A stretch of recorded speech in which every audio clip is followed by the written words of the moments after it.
Haleluya, haleluya. Tuhan Yesus baik, Tuhan Yesus dahsyat, Tuhan Yesus mengasihimu. Haleluya. Mari kita maju dalam kegerakan Daily Life Kingdom Principle, menghidupi prinsip kerajaan Allah setiap hari dengan cara yang paling sederhana. Kita memulainya dengan membaca Alkitab minimal 1 pasal sampai dengan 3 pasal setiap hari, karena kita percaya apa yang Tuhan Yesus ajarkan, bahwa manusia tidak hidup dari roti saja, tapi dari setiap firman yang keluar dari mulut Allah. Haleluya, haleluya. Amin. Semangat pagi.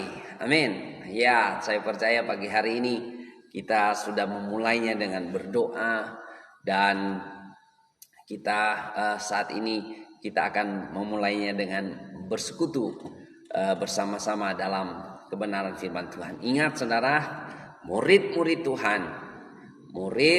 Tuhan selalu bersekutu, bertekun dalam doa dan kebenaran firman Tuhan. Haleluya, haleluya. Saya menyapa hambanya Pendeta Henry Paliama yang paling setia, ya, terus bergandengan tangan, terus menopang pemberitaan lewat kegerakan Daily Life Kingdom Principle. Saya percaya kita harus memberitakan Injil, ya, karena Injil adalah kekuatan Allah. Dan Paulus katakan, celakalah aku kalau aku tidak memberitakan Injil. Makanya saudara-saudara, ya, semangat kita memberitakan Injil bareng lewat dunia maya atau sosmed. Ya, puji Tuhan. Saya minum dulu. Nah, saudara-saudaraku yang kekasih dalam Tuhan, kita masih dalam kegerakan 40 hari mencari kerajaan Allah dan kebenarannya, ya.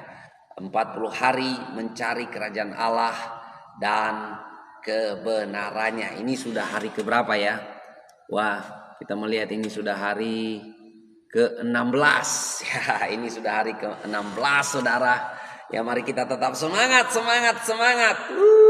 Haleluya, haleluya.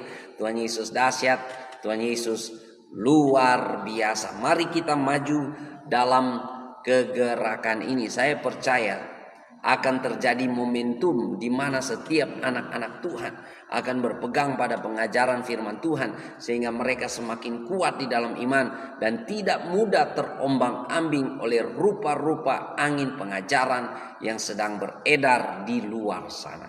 Makanya kita gembala-gembala, hamba-hamba Tuhan, kita bergandengan tangan untuk memberi pengajaran. Ingat apa yang Tuhan Yesus amanatkan, ya, apa yang Tuhan Yesus amanatkan untuk kita pergi memberitakan Injil kerajaan Allah, untuk kita memuridkan dan mengembalakan jiwa-jiwa.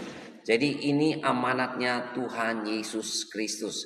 Jadi penting sekali buat kita saudara-saudara untuk kita maju bersama, semangat bersama. Amin. Saudara-saudara, sebelum kita lebih dalam lagi dalam firman Tuhan, mari kita berdoa. Kita sepakat bersama-sama, kita percaya apa yang Tuhan Yesus ajarkan. Apabila ada 2 orang di antara kamu bersepakat meminta di dalam namaku, Bapa di surga mendengarkannya. Haleluya, haleluya. Kami sepakat di dalam nama Tuhan Yesus.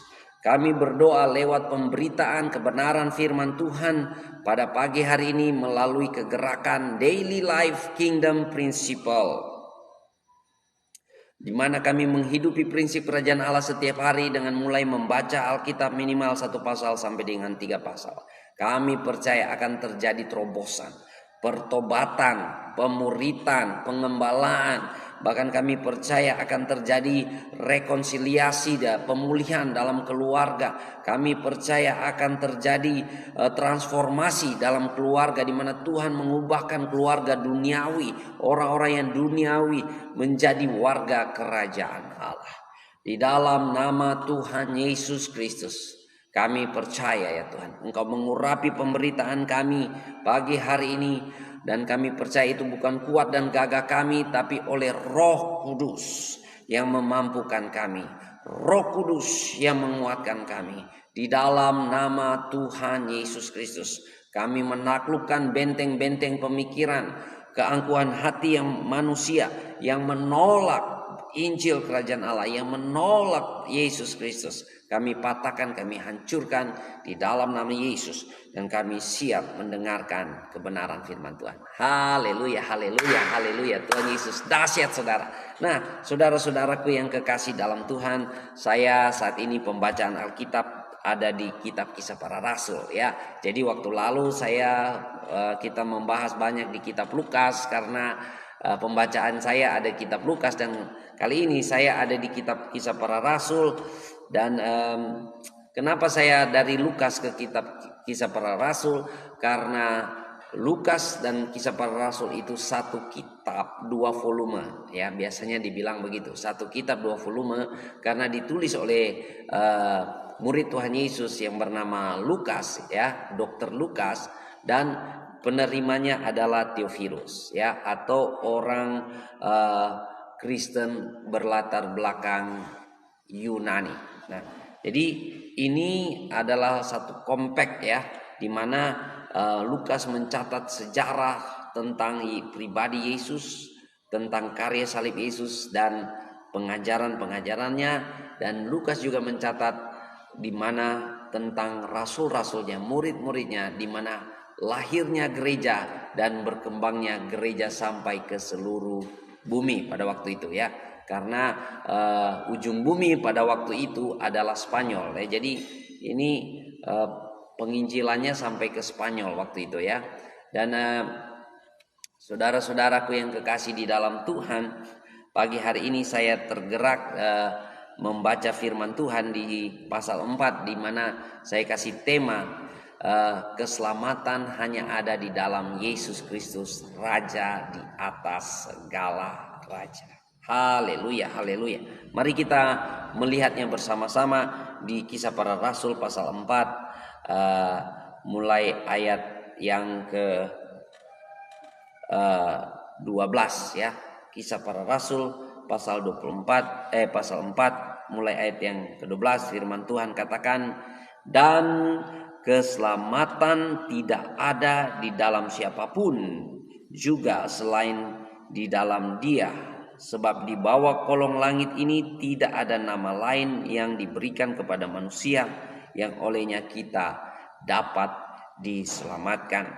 Ketika sidang itu melihat keberanian Petrus dan Yohanes dan mengetahui bahwa keduanya orang biasa yang tidak terpelajar, heranlah mereka, dan mereka mengenal keduanya sebagai pengikut Yesus. Tetapi karena mereka melihat orang yang disembuhkan itu berdiri di samping kedua rasul itu, mereka tidak dapat mengatakan apa-apa untuk membantahnya. Dan setelah mereka menyuruh rasul-rasul itu meninggalkan ruang sidang, berundinglah mereka dan berkata, tindakan apakah yang harus kita ambil terhadap orang-orang ini? Sebab telah nyata kepada semua penduduk Yerusalem bahwa mereka telah mengadakan suatu mujizat yang menyolok dan kita tidak dapat menyangkalnya. Tetapi supaya hal itu jangan makin luas tersiar di antara orang-orang banyak, baiklah kita mengancam dan melarang mereka supaya mereka jangan berbicara lagi dengan siapapun dalam nama itu. Dan setelah keduanya disuruh masuk, mereka diperintahkan supaya sama sekali jangan berbicara atau mengajar lagi dalam nama Yesus. Tetapi Petrus dan Yohanes menjawab mereka, silakan kamu putuskan sendiri manakah yang benar di hadapan Allah, taat kepada kamu atau taat kepada Allah. Sebab tidak mungkin bagi kami untuk tidak berkata-kata tentang apa yang telah kami lihat dan yang telah kami dengar. Mereka semakin keras mengancam rasul-rasul itu, tetapi akhirnya melepaskan mereka juga, sebab sidang tidak melihat jalan untuk menghukum mereka karena takut akan orang banyak yang memuliakan nama Allah berhubung dengan apa yang telah terjadi. sebab orang yang disembuhkan oleh mujizat itu sudah lebih dari 40 tahun umurnya. Haleluya, haleluya. Tuhan Yesus dahsyat. Keselamatan hanya ada di dalam nama Yesus Kristus, Raja di atas segala raja. Nah, saudara, kita melihat bahwa Tuhan Yesus sekali lagi tidak membawa agama. Makanya orang-orang di luar sana pada bingung kenapa orang Kristen ini berkata Tuhan Yesus tidak membawa agama. Memang demikian di dalam Alkitab. Karena yang Yesus bawa adalah pemerintahan kerajaan Allah, di mana Dia adalah raja di atas segala raja. Bahkan saudara, di salibnya, di palangnya dikatakan inilah raja orang Yahudi. Walaupun itu sebagai olok-olokan saudara, tapi isu Yesus juga disalib karena dia mengaku dia Mesias. Dia mengaku dia raja. Wow, ini luar biasa. Nah saudara, ini yang menarik saudara. Keselamatan hanya di dalam Yesus. Tidak ada di dalam agama sekalipun, tapi hanya ada di dalam Yesus.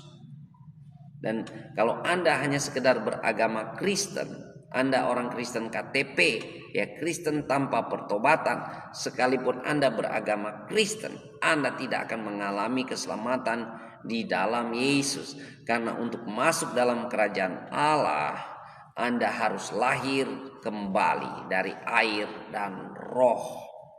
Jadi saudara, Anda boleh beragama ya 50 tahun, 60 tahun, Anda boleh masuk gereja beribadah, tapi kalau Anda tidak lahir kembali dari air dan roh, Anda tidak mengalami keselamatan. Tuhan Yesus sendiri berkata, beritakanlah Injil kepada segala makhluk, dan siapa yang percaya dan dibaptis akan diselamatkan, tapi siapa yang tidak percaya dia sudah ada di bawah hukuman, ya, di dalam Markus 16 ayat 16. Jadi saudara-saudaraku yang kekasih di dalam Tuhan, keselamatan hanya ada di dalam Yesus. Nah, kita melihat menariknya rasul-rasul ini.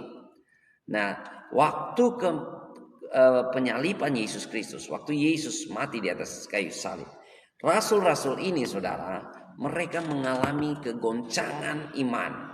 Memang Tuhan Yesus sudah mengatakan kepada mereka bahwa malam ini juga, hari ini juga kamu akan tergoncang iman, ya, seperti induk ayam ya, yang anak-anak ayamnya terkocar-kacir saudara. Dan itu terjadi. Dan waktu Yesus disalibkan saudara, sampai Petrus pun harus menyangkal Yesus 3 kali.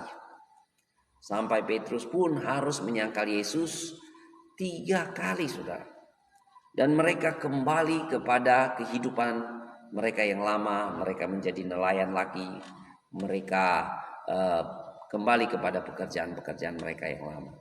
Tapi waktu Yesus bangkit, mengalahkan maut, dan Yesus menampakkan diri kepada mereka, saudara-saudara, ada sesuatu terobosan yang terjadi saudara. Mereka mengalami suatu keberanian yang luar biasa untuk memberitakan Injil. Karena mereka mengenal kebenaran, mereka itu adalah saksi matanya. Dan lebih lagi saudara, waktu mereka dipenuhi oleh Roh Kudus, waktu mereka mengalami Pentakosta, di mana Roh Kudus dicurahkan saudara, ada kekuatan supranatural, ada kekuatan dari surga untuk mereka maju dan memberitakan Injil. Nah ini saudara yang menarik saudara. Waktu mereka pergi ke bait Allah. Jadi harus diingat bahwa para murid ini adalah orang-orang Yahudi, ya. Jadi mereka mengalami transisi dari agama Yudaisme, dari agama Yahudi, ya barangkali ada yang Farisi, ada yang Saduki dan sebagainya, dan menjadi murid Yesus. Dan setelah Yesus bangkit, menampakkan diri selama 40 hari, dia terangkat ke surga, mereka masih pergi ke bait Allah. Dan waktu mereka pergi ke bait Allah, mereka menyembuhkan orang yang lumpuh di Serambi Salomo dengan nama Yesus. Ya, saudara ingat ya, yang sering terkenal waktu kita di sekolah minggu ya, emas dan perak tidak ada padaku, tapi yang ada padaku itu yang kuberikan kepadamu di dalam nama Yesus Kristus. Orang Nazaret itu bangkit dan berjalanlah. Tidak ada yang mustahil bagi Yesus Kristus Tuhan. Amin. Nah, waktu mereka melakukan mujizat itu, saudara, mujizat itu terjadi, ada orang-orang yang tidak senang. Dan orang-orang yang tidak senang itu adalah orang-orang agamawi. Orang-orang Farisi, orang-orang Saduki, imam-imam. Mereka justru yang tiap hari di bait Allah. Mereka justru yang tiap hari baca Alkitab, tapi mereka tidak senang dengan apa yang terjadi. Karena di hari itu, di hari Sabat itu, mereka menyembuhkan orang lumpuh di dalam nama Yesus. Sehingga ketika mereka melakukan itu, mereka dipanggil untuk disidang. Mereka dipanggil untuk disidang oleh sidang mahkamah agama pada waktu itu ya. Jadi mereka dipanggil disidang dan mereka ditanya, diinterogasi, kenapa engkau melakukan itu pada hari Sabat dan sebagainya.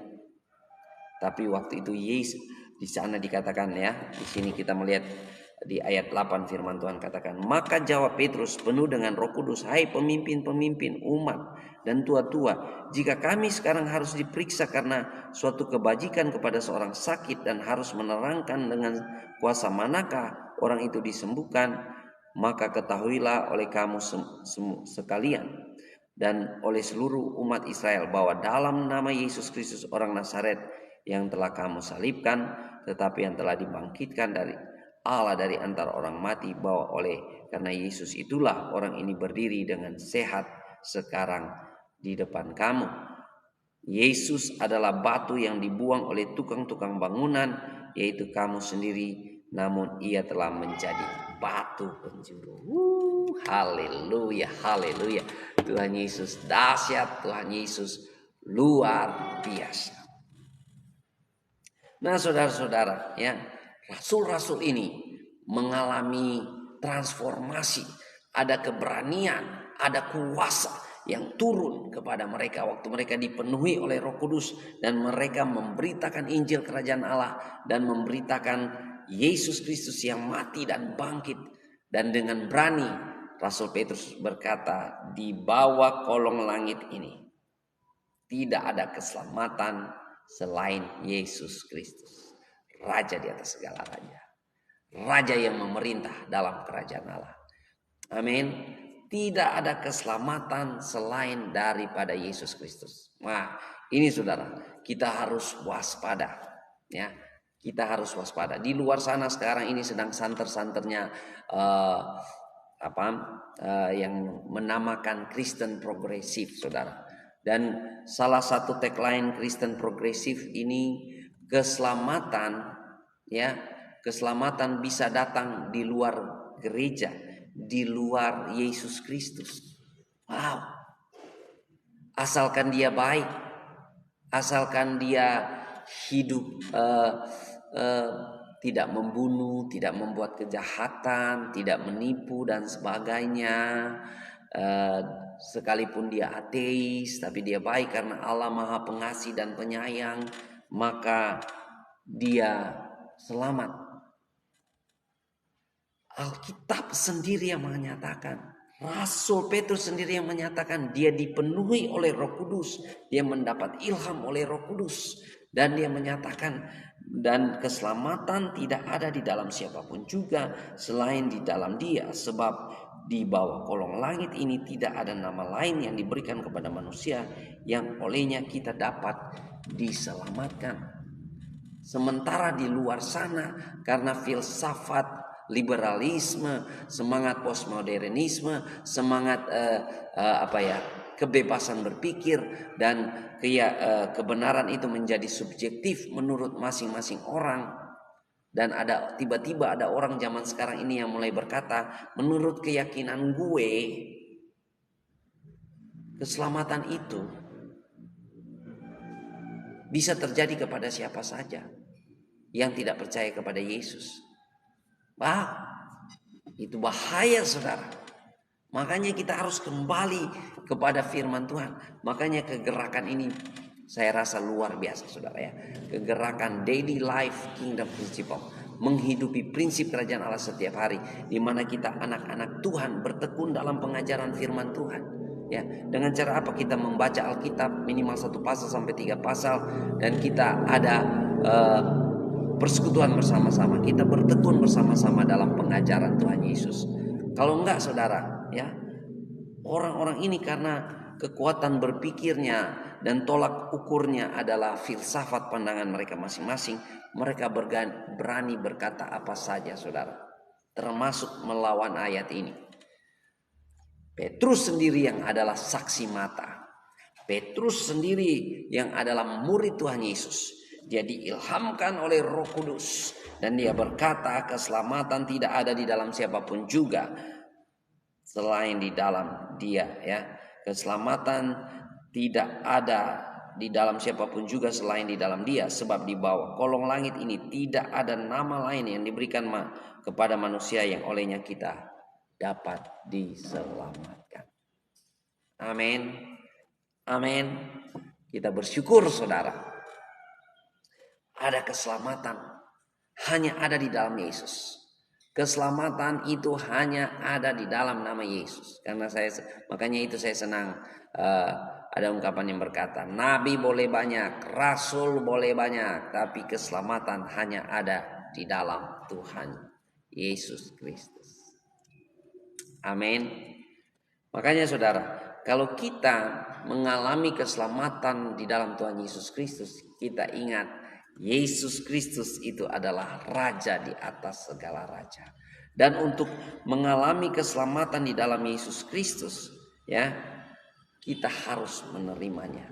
Ya, kita harus menerima pribadi Yesus, karya Yesus, pengorbanan Yesus di atas kayu salib, pencurahan Roh Kudusnya bagi kita, dan kita harus menerima ajaran-ajaran Yesus. Kita berpegang pada ajaran-ajaran Yesus.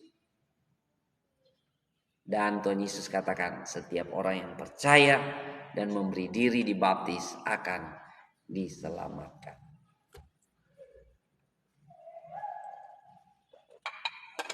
Amin. Berapa banyak orang yang percaya sudah diselamatkan di tempat ini? Katakan amin. Haleluya.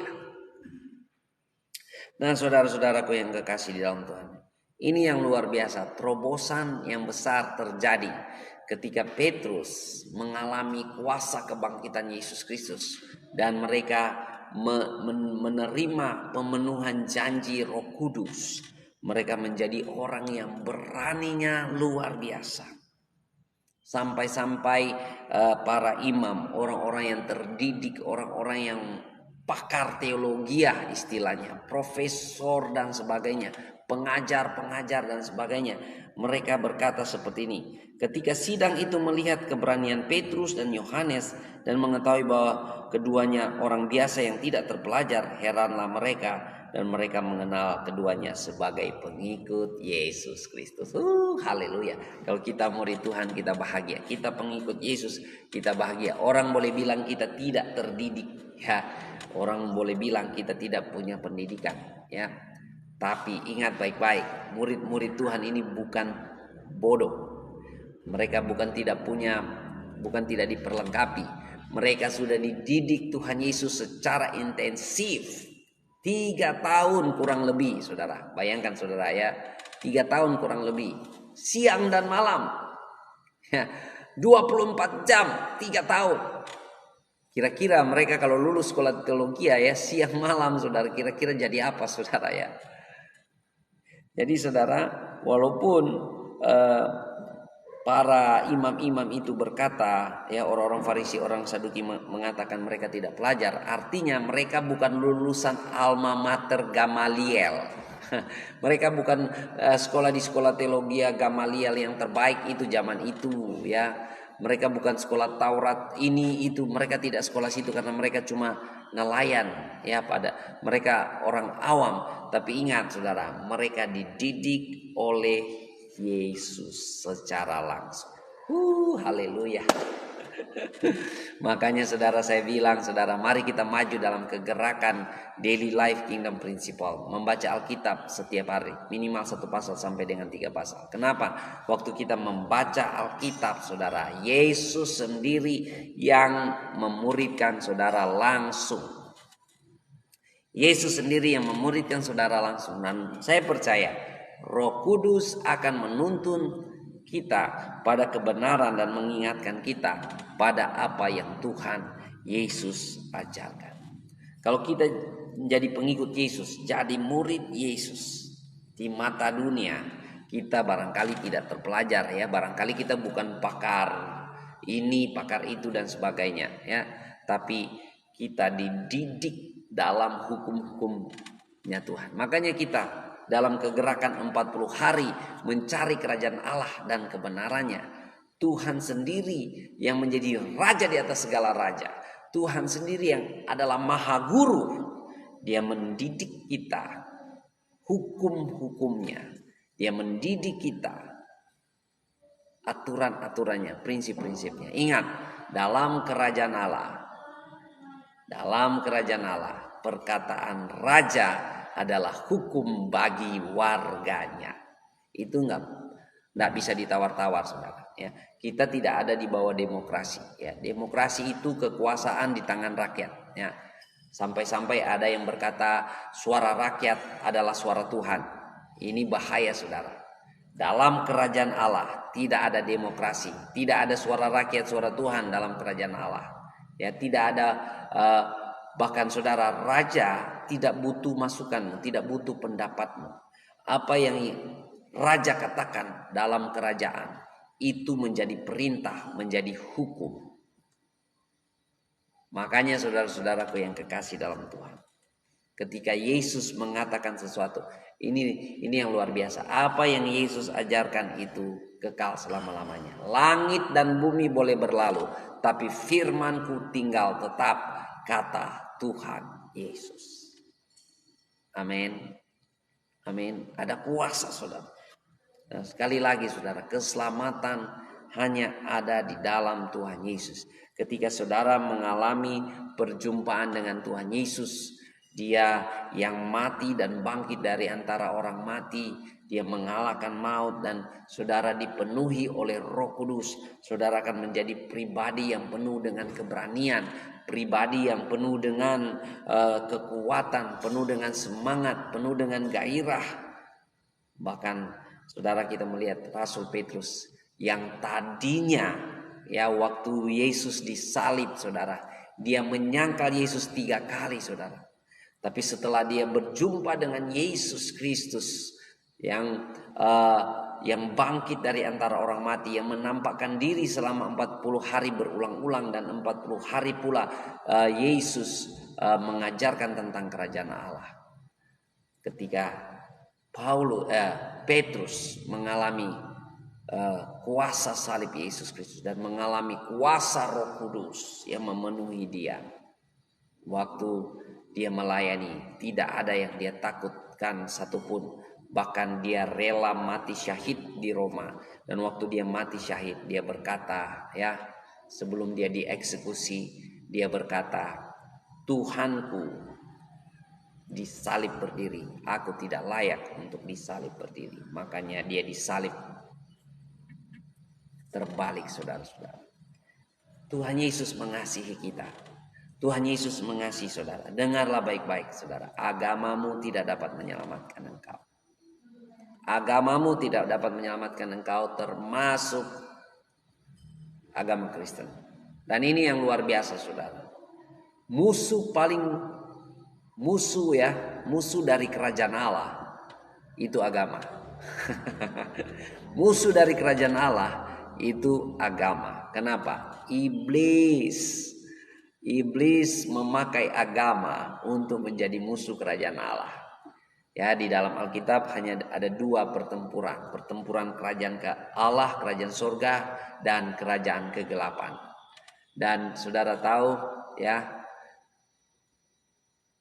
justru penyesatan banyak terjadi di mana? Bukan di pasar-pasar, saudara. penyesatan banyak terjadi ada di gereja-gereja. Karena apa? Banyak orang pakai nama Yesus, beritakan nama Yesus, tapi yang mereka ajarkan bukan apa yang Tuhan Yesus ajarkan. Ini waspada bagi kita, saudara. Ya, banyak orang pakai nama Yesus, bungkusnya pakai nama Yesus, tapi yang mereka ajarkan adalah ajaran-ajaran manusia, filsafat manusia, pandangan-pandangan manusia, Injil-Injil yang lain, bukan Injilnya Tuhan Yesus Kristus. Makanya mari kita jadi murid Tuhan. Amin. Kalau kita jadi murid Tuhan, di sini dikatakan dan mereka mengenal keduanya sebagai pengikut Yesus. Haleluya, saya pengikut Yesus. Berapa banyak orang pengikut Yesus di tempat ini? Berapa banyak orang murid Yesus? Amin. Kalau kita pengikut Yesus, dengar baik, Yesus mendidik kita langsung. Ya, kemarin kita sudah bahas sedikit tentang sekolah padang gurun ya. Sekolah padang gurun. Setiap orang ada sekolah padang gurunnya, saudara ya. Yesus pun harus menaklukkan padang gurun ketika dia dicobai selama 40 hari. Ya. Musa, dia harus menaklukkan padang gurunnya selama 40 tahun, saudara. Ya. Kalau saya dan saudara, janganlah Tuhan, jangan sampai kita 40 tahun dalam padang gurun itu, Tuhan. Ya. Jadi saudara-saudara, setiap orang ada sekolah padang gurunnya. Untuk apa? Membentuk dia, mengikis dia supaya apa? Dia lebih berserah kepada Tuhan. Dia lebih mengandalkan Tuhan. Dia hidup oleh iman dan percayanya kepada Tuhan. Supaya apa, saudara? Supaya dia mengalami kuasa Tuhan. Ya, kita melihat Petrus mengalami sekolah padang gurun walaupun singkat, saudara ya. Petrus mengalami sekolah padang gurun. Waktu Yesus disalibkan, dia menyangkal Yesus 3 kali, saudara. Ya, waktu Yesus disalibkan dia menyangkal Yesus tiga kali dan dia kembali kepada kehidupan yang lama. Tapi karena Yesus Tuhan mengasihi dia, waktu Tuhan Yesus bangkit,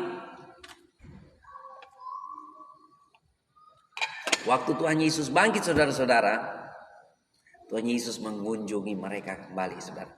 Dan selama 40 hari itu ada pendidikan Yesus yang istimewa buat murid-murid.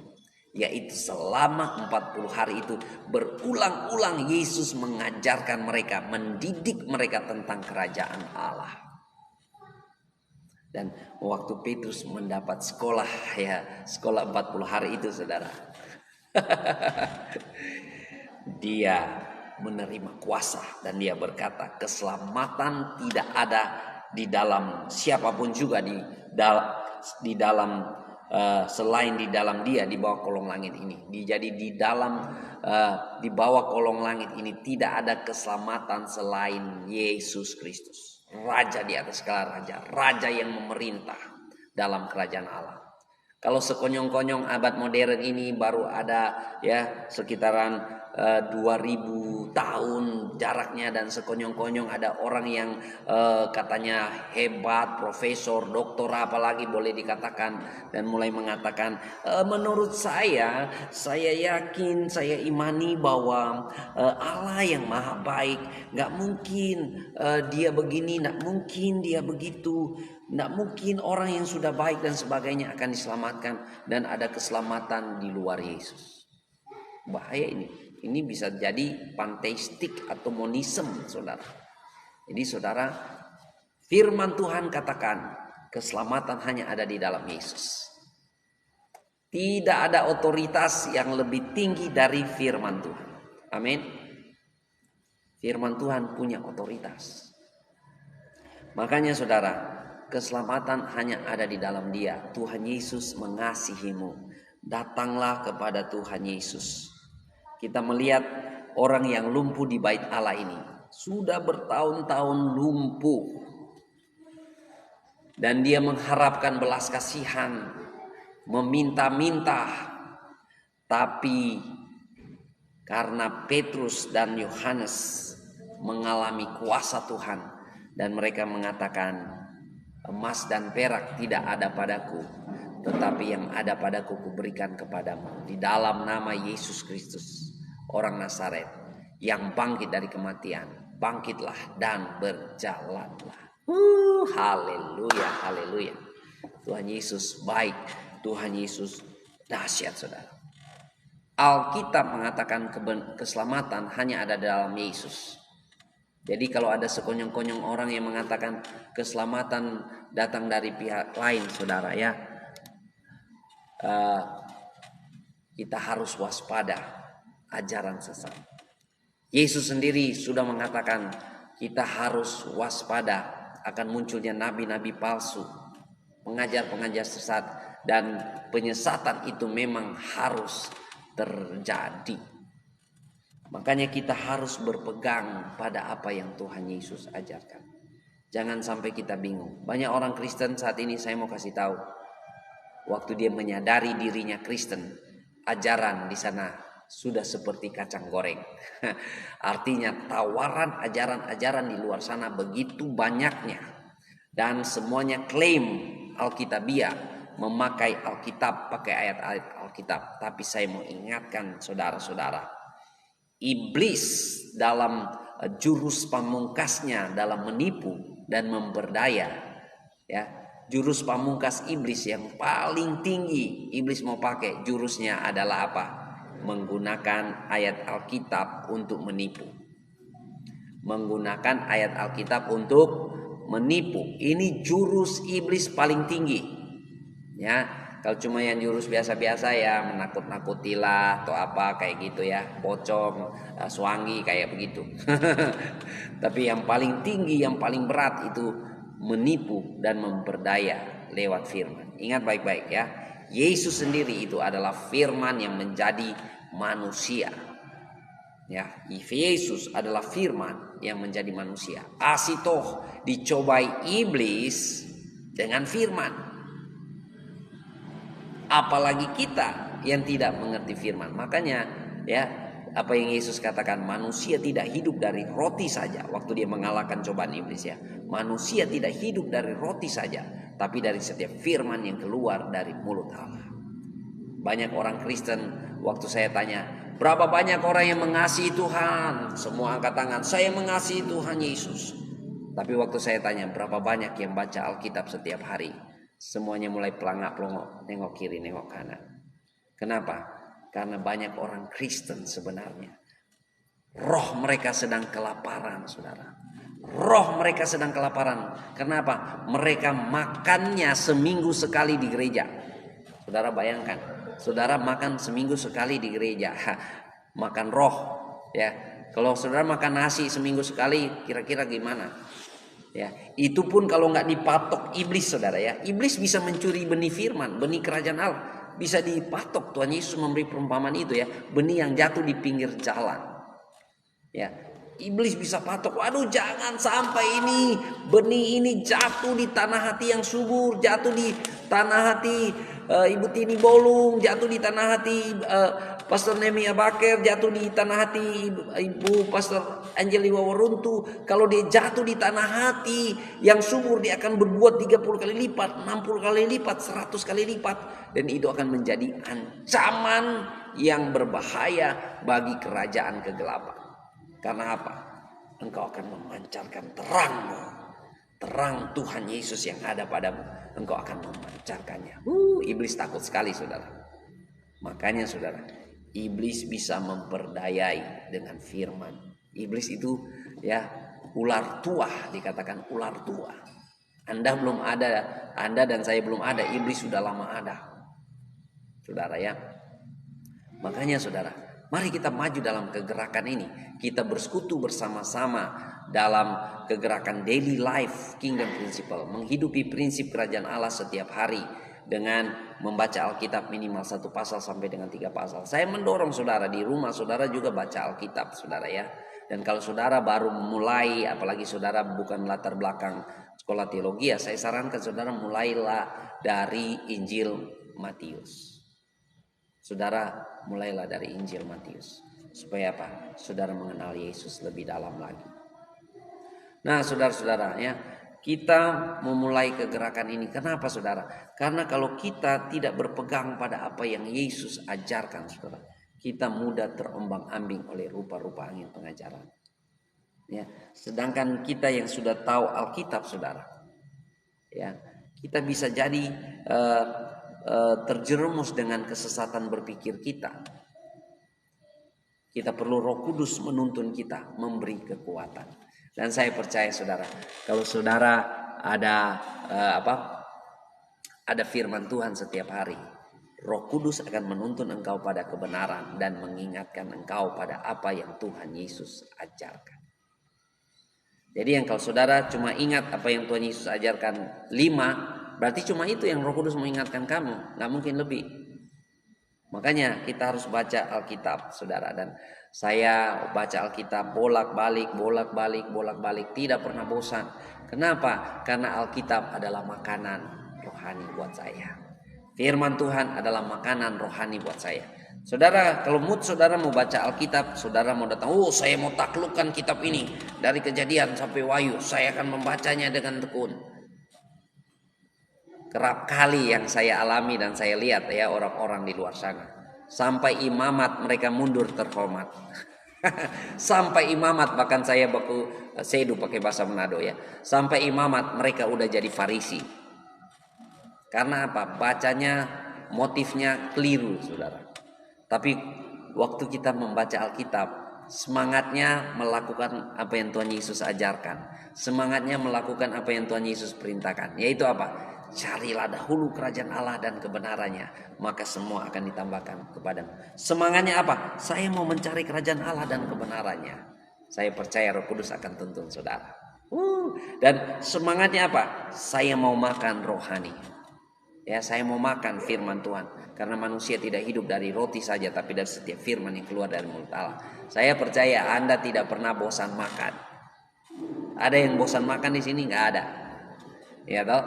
Lalu semangatnya apa? Membersihkan diri. Ya, karena apa? Yesus berkata, memang kamu sudah bersih oleh firman yang kukatakan kepadamu. Ya, Yohanes 15 ayat 3.